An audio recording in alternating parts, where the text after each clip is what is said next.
سبح اسم ربک الاعلی الذی خلق فسوی والذی قدر فہدی صدق اللہ العظیم۔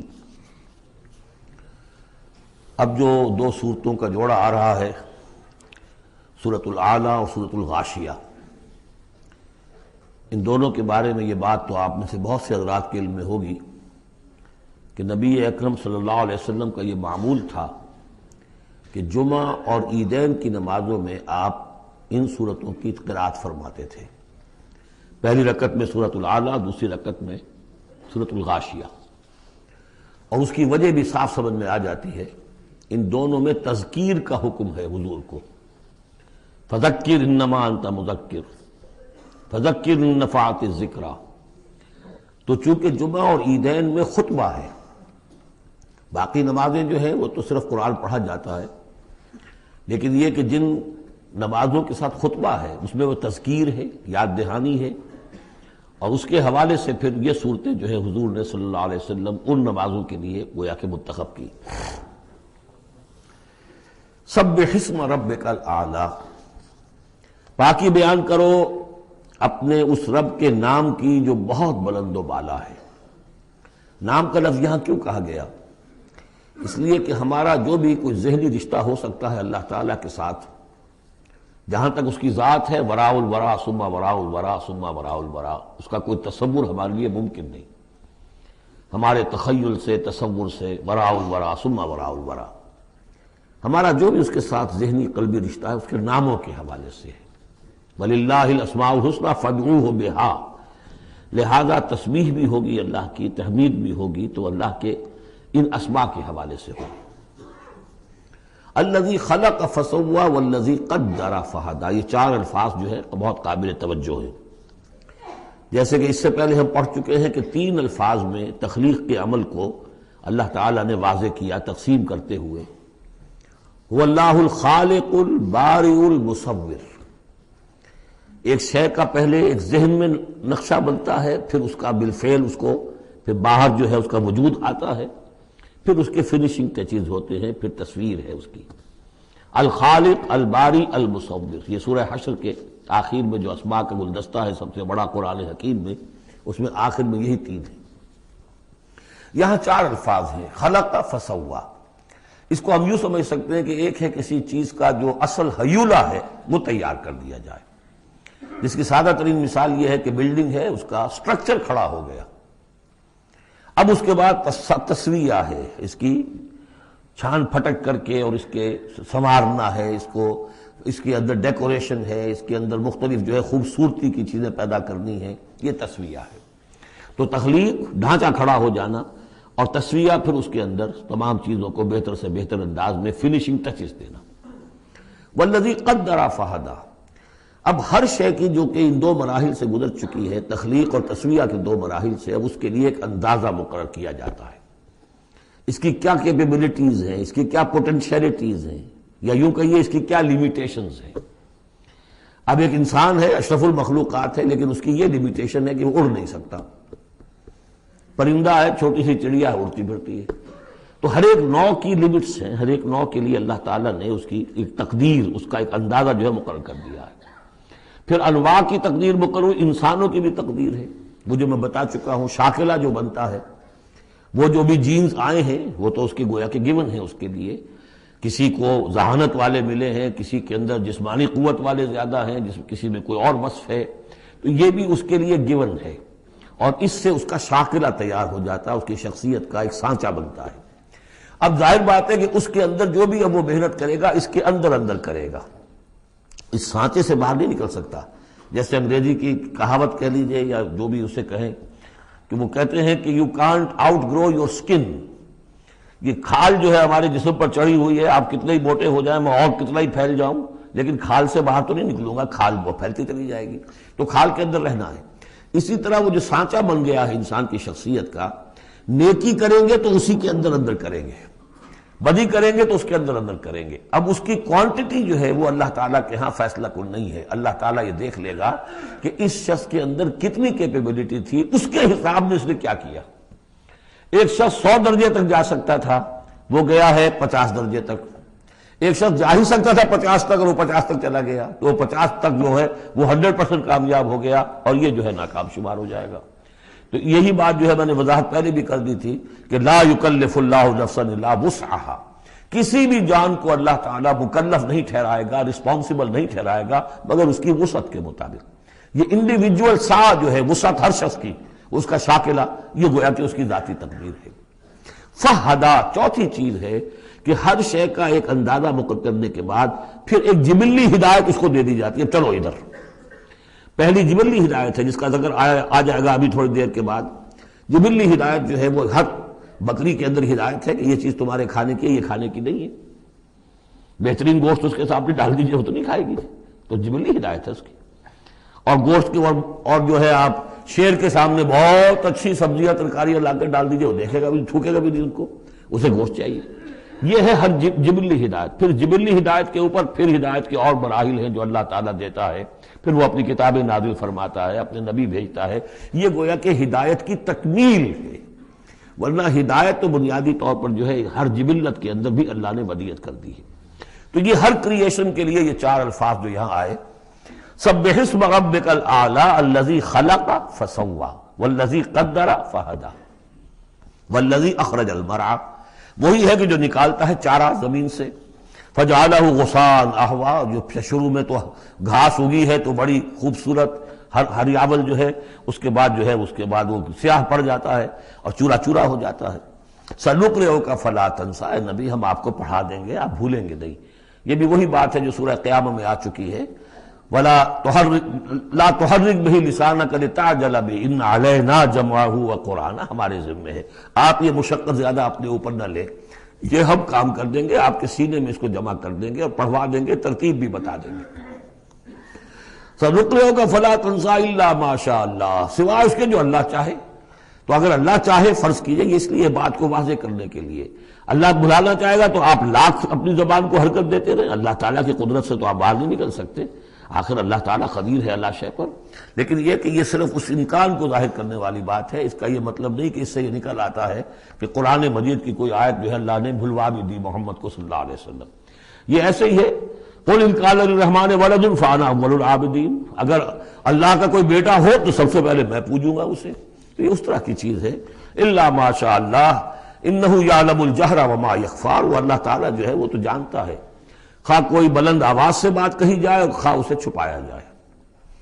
وَنُيَسِّرُكَ لِلْيُسْرَىٰ، اب یہ لفظ ذرا یہاں نوٹ کر لیجئے، یہ آگے بڑھ کر ایک مضمون کھلے گا اس سے۔ اور سہج سہج تیسیر، یسر سے باب تفعیل، آسان کرنا، اور سہج سہج تھوڑا تھوڑا رفتہ رفتہ ہم آپ کو آسان بنا دیں گے۔ کس چیز کے لیے؟ یسرا، وہ بڑی جو آسانی ہے جنت وہاں پہنچائیں گے، اور جو بڑی کامیابی ہے دنیا میں دین کا غلبہ وہاں بھی پہنچا دیں گے، لیکن سہج سہج ہوگا۔ اس کے لیے اپنا ایک تدریج ہے جو ہماری حکمت میں، ہمارے علم میں ہے۔ ویسے ہم چاہیں آنے واحد میں کر دیں، دین کا غلبہ ہو جائے، کوئی رہے نہ دشمن، آنے واحد میں تمام انسان جو ہے اور تمام جنات کو ابو بکر جیسا بنا دیں، ہم بنا سکتے ہیں۔ لیکن یہ کہ ہماری جو حکمت تخلیق ہے اس میں یہی ہوگا، تیسیر، آہستہ آہستہ، اور یہ فلسفہ آگے چل کر بہت کھلے گا۔ وَنُيَسِّرُكَ لِلْيُسْرَىٰ فَذَكِّرْ إِن نَّفَعَتِ الذِّكْرَىٰ، آپ تو یاد دہانی کراتے رہیے اگر فائدہ دے سمجھانا۔ اور اس میں در حقیقت یہ ہے کہ ذکر جو ہے اللہ تعالیٰ کا اور اللہ تعالیٰ کی تذکیر جو ہے، اگر تو کہہ دیا ہے یہاں پر اگر فائدہ پہنچائے، لیکن اس کا یہ مطلب نہیں کہ اگر فائدہ پہنچائے تبھی تذکیر کی جائے، اس لیے کہ آگے آ رہا ہے سَيَذَّكَّرُ مَن يَخْشَىٰ، یعنی آپ اگر تذکیر کریں گے تو جس کے دل میں کچھ خوف ہے اس کو تو فائدہ ہو جائے گا نا۔ آپ تذکیر فرما رہے ہیں، نئی وحی آ گئی ہے، اسے آپ نے پڑھ کر سنایا ہے، وہ جن کو پرواہ نہیں ہے ان کو تو فائدہ نہیں ہوگا، لیکن آپ کے اہل ایمان ساتھیوں کے علم میں اضافہ ہوگا، ان کے اندر اور جو ہے ایمان جو ہے بڑھے گا۔ سَيَذَّكَّرُ مَن يَخْشَىٰ وَيَتَجَنَّبُهَا الْأَشْقَىٰ، البتہ جو شقی ہے، بدبخت ہے، وہ اس کا اپنا پہلو کترا جائے گا، وہ پہلو موڑ لے گا۔ الذی یصلی النار الکبریٰ، جس کا انجام پھر یہ ہونا ہے کہ وہ بڑی آگ میں جھونکا جائے گا، داخل ہوگا بڑی آگ میں۔ ثم لا یموت فیہا ولا یحییٰ، پھر نہ اس میں وہ مرے گا اور نہ زندہ رہے گا، نہ زندوں میں نہ مردوں میں۔ لا تبقی ولا تذر، سورہ مدثر میں جو آیت آئی تھی، ثم لا يموت فیہا ولا یحییٰ، پھر نہ اس میں اس کو موت آئے گی، نہ وہ زندوں میں ہوگا نہ مردوں میں۔ قد افلح من تزکا، یقیناً کامیاب ہو گیا وہ، یہ مضمون بھی آگے اب پھیلے گا اور بڑھے گا، ترقی کرے گا۔ قد افلح من تزکا، بے شک کامیاب ہوا وہ کہ جس نے تزکیہ حاصل کر لیا، اپنے آپ کو پاک کر لیا۔ یعنی انسانی روح جو ہے وہ اس جسم میں جب قید کی گئی ہے، بنایا گیا بہت بلند، لقد خلقنا الانسان فی احسن تقویم، پھر ڈالا ہے اس میں، اس حیوانی جسد کے اندر، ثم رددناہ اسفل سافلین۔ اب یہ کہ یہاں سے وہ چڑھائی چڑھنی پڑے گی، یہاں سے اوپر اٹھنا ہوگا، آپ کو محنت کرنی ہوگی، ہر انسان کو تزکیہ کرنا ہوگا، فلاح حاصل کرنے کے لیے کچھ اپنے جذبات کو کنٹرول کرنا ہوگا، کچھ اپنی شہوات کو دبانا ہوگا، اپنے نفس کا ضبط نفس کا سامان کرنا ہوگا، کچھ اپنی روح کی تقویت کا سامان کرنا ہوگا، جیسے کہ یہ دو طرفہ پروگرام رمضان کا ہے کہ دن میں روزہ رکھو اور اس جو حیوانی وجود ہے اسے ذرا کمزور کرو، تھوڑا سا مزمحل کرو، تاکہ اس کا دباؤ جو ہے اس روح ربانی کے اوپر، اس بدن میں کچھ کمی آئے۔ رات کو کھڑے ہو جاؤ اور اس روح کے اندر آبیاری، اس کے اوپر قرآن کے انوار کی بارش کرو، اس سے یہ کہ یہ روح تازہ ہوگی، زندہ ہوگی، اپنے رب کی طرف متوجہ ہوگی۔ یہ ہے عمل تزکا۔ قد افلح من تزکا وذکر اسم ربہ فصلی، اور اس نے دیا نام، اپنے رب کے نام کا ذکر کیا اور پھر نماز پڑھی۔ تو اس میں یہ کہ یہی شکل ہو چکی ہے جمعے کے اندر۔ پہلے جو ہے تذکیر کے لیے خطبہ ہوتا ہے، خطبہ جو تذکیر کے لیے ہے۔ چنانچہ جو حدیث ہے مسلم شریف میں، حضور کا معمول کیا تھا جمعے کے لیے، وہ جب ہم سورہ جمعہ پڑھ رہے تھے یہ باتیں اس وقت بیان کرنے کی تھی، لیکن یہ کہ وہ ہر روز کا جو ایک نصاب ہم بنا لیتے ہیں، وہ بڑی بڑی اہم چیزیں بھی بعض اوقات رہ جاتی ہیں۔ حضور کا معمول کیا تھا؟ کان للنبی صلی اللہ علیہ وسلم خطبتان یجلس بینہما یقرأ آیات القرآن ویذکر الناس۔ حضور کے دو خطبے ہوتے تھے، اس کے درمیان آپ بیٹھتے بھی تھے تھوڑی دیر کے لیے، حالانکہ خطبے آپ کے ہوتے تھے بہت ہی مختصر، کوئی تھکان کی وجہ سے نہیں آپ بیٹھتے تھے۔ میرے نزدیک یہ کہ جو 2 رکعتیں ہیں ظہر کی، اس کے قائم مقام ہے یہ 2 خطبے۔ ظہر کی 4 رکعتیں ہیں فرض، اور جمعے کی رہ گئی 2، تو 2 رکعتوں کے قائم مقام یہ 2 خطبے ہیں۔ اس کو ظاہر کرنے کے لیے حضور وقفہ ڈال کر اور ان کو 2 خطبے بناتے تھے۔ لیکن اس خطبے میں کرتے کیا تھے؟ یقرأ آیات من القرآن، قرآن مجید کی آیات پڑھ کے سناتے تھے، ویذکر الناس، لوگوں کو یاد دہانی کراتے تھے۔ اور اس میں معاملہ کیا تھا؟ از دل خیزن بر دل ریزن، زبان کا حجاب تھا ہی نہیں، حضور کی زبان عربی اور جو سننے والے بیٹھے ان کی زبان عربی، تو لمبے چوڑی بات کی ضرورت بھی نہیں تھی، ہمیں تو معنی بتانے پڑتے ہیں، اس کا مفہوم بتانا پڑتا ہے، تب ترجمہ کرنا پڑے گا، کوئی نحوی اشکال ہو وہ بتانا ہوگا، انہیں کوئی ضرورت نہیں تھی، مختصر ترین خطبہ ہوتا تھا، اور اس میں تذکیر، یاد دہانی۔ اور اسی میں آتا ہے اصل میں وہ حدیث جو آتی ہے کہ وہ جو میں آپ کو بتا رہا تھا کہ وہاں اللہ تعالیٰ، اللہ کے نبی نے بتایا ہے کہ جو پہلی گھڑی میں، اگرچہ اس میں اختلاف ہے کہ اس سے مراد کیا ہے، ایک رائے تو یہ ہے کہ اشراق کے وقت جو لوگ پہنچ گئے مسجد میں، گویا کہ وہ پہلی ساعت میں مسجد میں آ گئے جمعے کے روز، ان کو اتنا ثواب ملے گا جتنا کہ ایک اونٹ کی قربانی سے ہوتا ہے۔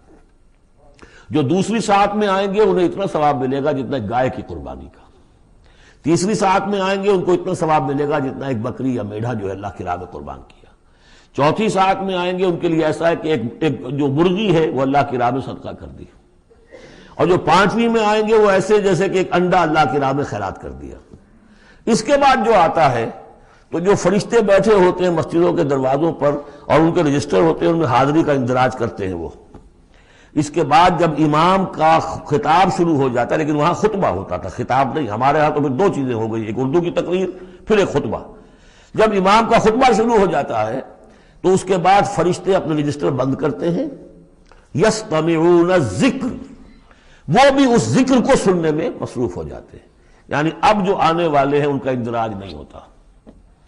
اب اس میں جو تعویل کی علماء نے، اور علماء میں سے شاہ ولی اللہ دہلوی کی بھی تعویل ہے یہ کہ ایک تو یہ کہ اس سے مراد یہ ہماری ساعتیں نہیں ہیں بلکہ کچھ خفی ساعتیں ہیں یہ، اگرچہ مجھے اختلاف ہے ان کی رائے سے۔ البتہ دوسری بات انہوں نے جو کہی ہے کہ اس میں جو اندراج نہیں ہوتا وہ اس معنی میں کہ فضیلت اب نہیں رہی، فضیلت گئی، فرض کی ادائیگی تو ہو جائے گی، چاہے خطبے کے دوران بھی آپ پہنچ گئے ہیں تب بھی جمعے کی فرض کی ادائیگی تو ہو جائے گی، لیکن فضیلت کا معاملہ، دفتر فضیلت ہے جو فرشتے بند کرتے ہیں اب آپ کا اندراج نہیں ہوگا جب امام نے خطبہ شروع کر دیا.